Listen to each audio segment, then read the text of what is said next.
İstifa! Vali! İstifa! Vali! İstifa!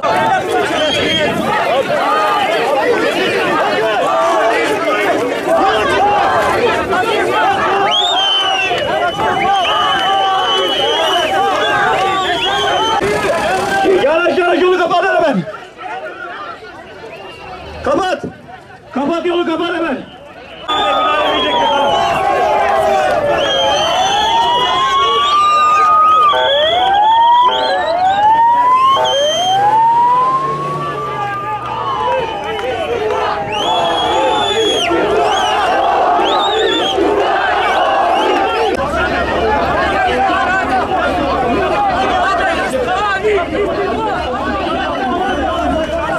Afat'a gidiyoruz Afat'a.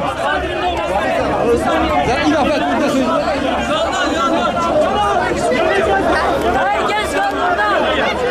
Gazeteciler geri gel. Nerede çocuk?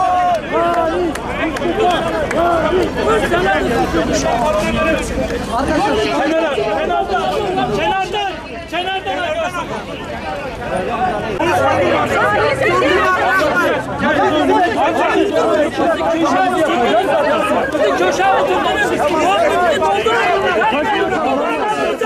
Hakkınızı doldurun abi. Gönderin ya. Bu devlet dünyada başbakanlığı başbakan.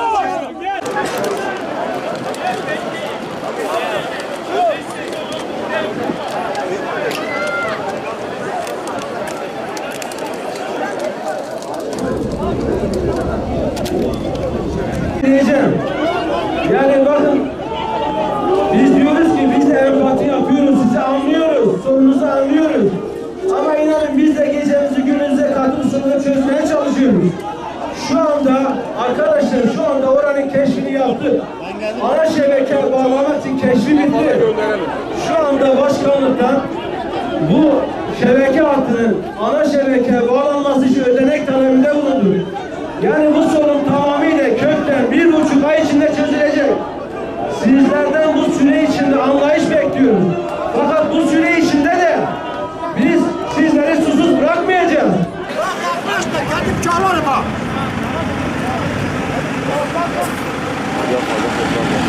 Bak vallahi katip çağırırım. Gel de. Devam et. Gel de.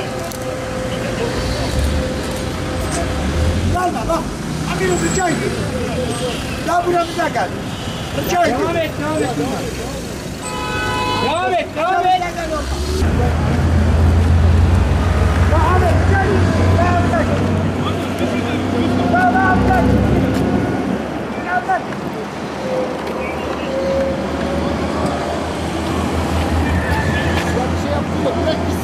Tamam bırak. Bırak gitsin bırak. Karşıya.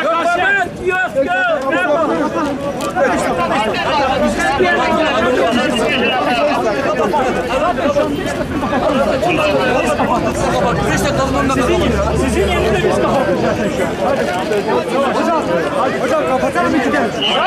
Zaten ben kapattım zaten. Yolu ben kapattım.